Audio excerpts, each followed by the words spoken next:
Okay, so let's just talk about this post ng isang DD shit. I think this is a DD shit na nag-post dito. Ang sabi nito, I wonder if this is true. Carpio thought EEZ equals territory. So, sabi po niya, this is why I find the current media journalists lacking in talent or inquisitive desire. Ang kapal na mukha ito. Ang yaba ng mga DD shit ito, wala naman silang alam. So, naniniwala sila sa pinapakalat na fake news or fake analysis ni Marcoleta. Kasi sabi niya dito na kiniklaim daw o kiniklaim ni Marcoleta nga na ang pagkakaintindi daw ni Carpio is that kasama ang mga territories pagdating sa exclusive economic zone or sa UNCLOS. Okay, so saan nanggaling yung statement na yan? Hindi natin alam kasi hindi naman nagpakita si Marcoleta ng proof. So let's get to the source. So ito si Marcoleta, ito yung programa niya kasama yung isang kakulto niya siguro. Okay, sa kanyang program sa Net25 ba to? So pakinggan natin yung pinagmamayabang niya. Ito yung hindi masyadong naiintindihan ng mga kababayan natin na napakasimple lang. Pero sabi ko nga sa iyo, merong isa dyan, Associate Justice, na retired. Napakasimple lang daw pero pinapakomplikado niya. We already won. Okay? May grant na ang PCA, Permanent Court of Arbitration or International Tribunal, na tayo yung winner. Okay? Pagdating sa maritime waters, pagdating sa exclusive economic zones, hindi kasama yung mga isla. Kasi nga, okay, hindi niya pinaliwanag kasi, di ba? Kasi nga, mahinang utak, di ba? Lawyer, di ba? Ang jurisdiction lang po ng arbitral tribunal or yung international tribunal yung maritime waters, yung EEZ. Yan lang po yan. Okay? Hindi po kasama yung island features, yung mga isla. Hindi po kasama yan. Sinabi na natin sa isang post, and I think sinabi ni Attorney Jay Batumbakal na pagdating sa mga islands, okay, yung mga isla na yan, hindi po kasama sa jurisdiction ng International Tribunal. Pakinggan natin itong pinagsasabi ni Marcoleta na sinasabi niya na ang pagkakaintindi daw ni Carpio is kasama sa EEZ ang territorial jurisdiction or sovereign territory. Akala niya, yung exclusive economic zone, parte ng ating territory. Ngayon lang niya siguro nalaman. Hindi ko alam kung saan niya nakuha yan kasi wala siyang ipinakitang proof. Pero I'm probably gonna show you kung ano yung sinasabi ni Marcoleta. Kasi nga, I think sa interview ni Christian Esguerra niya nakuha yun. Kaya ngayon, hindi niya maikurba yung dati niyang paniwala. Ngayon, pinipilit niya. Pinipilit niya. Sa tingin niya, mas basahol yung sinabi ni Justice Carpio sa sinabi niya na i-give up na lang natin ang ating KIG. Diba? Kalayaan Island Group. I-give up na lang daw natin. Which is worse. Yung sinabi mo, wala siyang self-reflection itong matandang to, di ba? Wala siyang self-reflection. Hindi niya alam yung kababuhang pinagsasabi niya. Okay? Pag ikukumpara mo, halimbawa, totoo ngang may sinabing ganun si Justice Carpio, na sa tingin ni Justice Carpio ay territory ang EEZ, di ba? Pero I believe he was misspoken. Okay? Na-misspeak lang siya. Pero para sa akin, para sa mga Pilipino, mas masahol yung lantarang sinabi ni Marcoleta na i-give up na daw, i-surrender na daw ang KIG, and then after that, nagsisinungaling siya. Sinabi niya sa text message niya kay Joseph Morong na wala daw siyang sinabi. At sinisi niya yung mga people. People ang gamit niya . And I think he's referring to his critics. Okay? So, dahil wala siyang pinakitang proof, I'm probably gonna show you this one. Ito siguro yung tinutukoy ni Marcoleta o Marpiloca na sinasabi niya. Our baselines. That is sufficient. In fact, more than sufficient yan dahil under UNCLOS, you don't have to make any proclamation, any legal act so that you can claim your territorial sea and your exclusive economic zone. So ito yung sa tingin ko na misspeak ni Carpio. Kasi malinaw na malinaw yung context ng buong interview na to. Kasi ang haba, di ba? Minsan, nami-misspeak ka talaga. Lalo na pag impromptu or continuous yung pagsasalita mo, di ba? Kesa naman si Marcoleta ang gulo ng kanyang kabubuhan. 'Di ba? Pinaghalo-halo niya lahat. Ngayon lang siguro niya napagtanto kasi may mga nagbasa siguro siya ng konti tapos inuunti-unti niyang itinutuwid yung kanyang kabubuhan pero bobo pa rin, 'di ba? Gigo nga, 'di ba? So, dito sa interview ni Justice Carpio kay Christian Esguerra, malinaw na malinaw yung context. He was referring only to UNCLOS. Okay? Kung anong sinasabi ng UNCLOS pagdating sa EEZ. Okay? Na kasi sinasabi kasi ni Marcoleta, kailangan natin ng coordinates in all that shit. Ang kailangan lang is alamin mo lang kung ano yung baseline. Kasi nandun na mismo sa UNCLOS na 200 nautical mile from the baseline up to 200 nautical mile. Yun na yun. You don't have to pass any law. But what we did, according to Carpio in this interview, we've done more than yung mga ginawa ng ibang countries. We passed laws, we defined what we mean by West Philippine Sea, yung EEZ lang. Yan, nagbasa tayo ng batas and we did all we could to protect our exclusive economic zone. Pakita natin ulit. Yan yung sinasabi siguro sa tingin ko ni Marcoleta na sa tingin daw ni Carpio is territory daw ang EEZ, which is this dishonest distortion of what Justice Carpio actually said.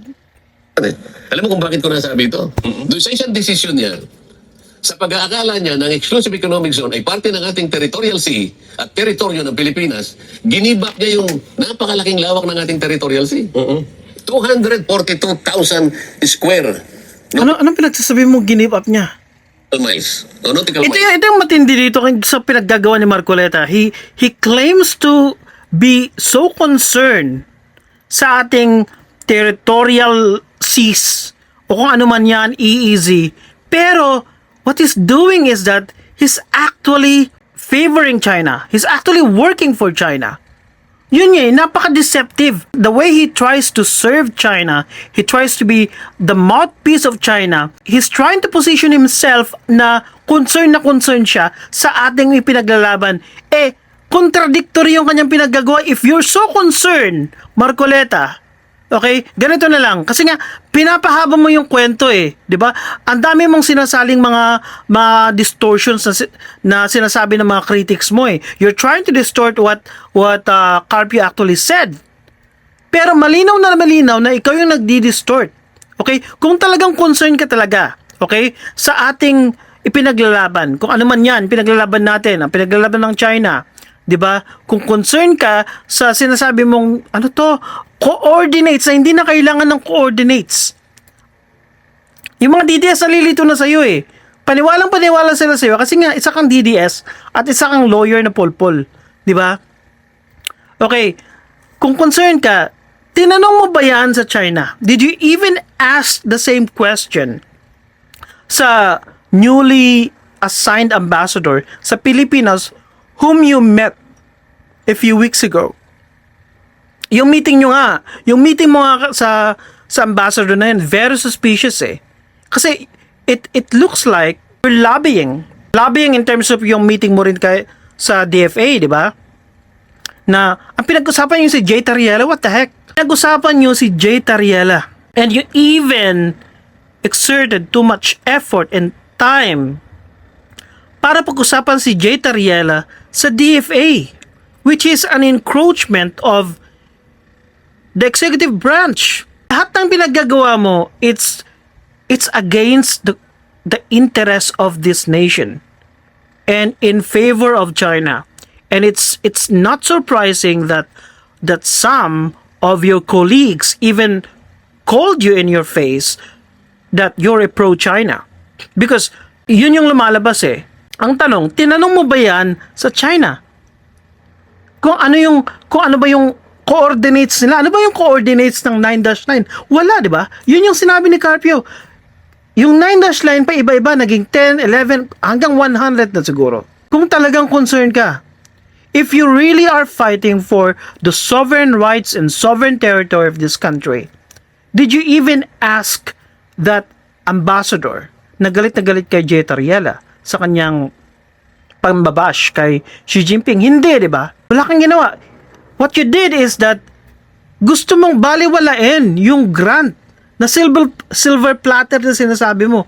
That's already resolved as far as the maritime features, yung EEZ na yan, are concerned. Na-resolved na. Except the island features, yung mga isla doon. Kasi nga hindi nga yan jurisdiction ng UNCLOS. Di ba? Sinasabi mo hindi jurisdiction, alam mo rin, di ba? Kasi nga may nagturo na sa'yo. Later on, siguro. Okay? But, did you even ask China this, for example? Kasi nga, kiniklaim mo without showing any proof kung ano ba talaga yung tinutukoy mo na distortion ni Justice Carpio na sa tingin ni Carpio is that territory daw ang EEZ. Ang China, for example, kiniklaim ng China na sovereign territory daw nila ang ating EEZ. This is the May 2, 2024 communication ng China na na-publish sa Chinese Embassy. Okay? Ang sabi dito, ito nga yung proof actually ng gentleman's agreement between Xi Jinping and Dugong Yeo. This is smoking gun and I don't know why na hindi ito na-touch ng media o ng mga investigators sa gentleman's agreement na yan, di ba? So, ang sabi dito, according to the temporary special arrangements by the Chinese side in 2016, Filipino fishermen can fish with small fishing boats in designated waters except the lagoon of Wangyandao, while the AFP, PCG, and other Philippine government vessels and aircrafts should refrain from entering the 12 nautical miles. What does that mean? Tinuturing nilang sovereign territory nila yung part na yan, Wangyandao. Kasi nga, only islands or sovereign territories can generate 12 nautical miles. Okay? So, yan yung ibig sabihin nito and corresponding airspace of Wangyandao. Sabi dito, di ba? Over the past plus 7 years, the Philippine side, ito yung time ni Dugong Yeo, na sinasabi niya, had abided by the above agreements. Yan yung sinuko ni Dugong Yeo. Sinuko niya ang Wangyandao. Anong ibig sabihin niya? EEZ natin. Okay? Yan yung sinasabi nilang peace daw. Dahil sinuko nga. Dahil ang maliwanag na bawal pumasok ang PCG. Kaya nga, inaaway tayo ngayon, di ba? Kasi nga, nung nagre-refuel tayo, di ba? Sa Sierra Madre. And then sabi dito, ito na lang. China was compelled to take necessary measures to safeguard our sovereignty and maritime waters and interest. Tinanong mo ba yan sa China? Nakikita ba ni Marcoleta yung disconnect? Na galit si Marcoleta pag may nakabanggit lang na Pinoy na sovereign territory, galit na galit siya. Kagaya nung treatment niya kay Carpio na nag-misspoke lang sa Carpio about sovereign territory when talking about UNCLOS and EEZ. Feeling ni Marcoleta napakatalino na niya. Pero ang disconnect is that China is treating all this, EEZ, yung island features, KIG, Wangyandao, lahat na yan, they treat all those as their sovereign territory. Pero walang masabi dyan si Marcoleta kasi nga bobo siya at traidor. Yun lang yun. Yun yung hindi maintindihan ng mga DD shit. Okay? And I don't give it damn at all. We should not give it damn at all if we're gonna use sovereign territory or sovereign rights. It doesn't matter anymore. Okay? In this debate, kasi nga, malinaw na sa side ng China, yung mga parts na yan, yung EEZ natin, yung mga island features, KIG, it's all theirs. Sovereign territory nila yan. Isa lang yan, it's all their sovereign territory. Pero wala nang question yung mga DDS na masyadong sensitive pagdating sa word na territory. Wala silang masabi pagdating sa China. So, that's the disconnect. And again, yung pinaka-evil dito, yung deceptiveness, yung pagiging deceitful ni Marcoleta at yung mga ibang DDS is that they try to appear as though they care for our sovereign territory or sovereign rights or EEZ while serving the interest of China. Yan yung evil. Yan yung pagiging treacherous nila. And that needs to be exposed. Yun lang. And have a good day.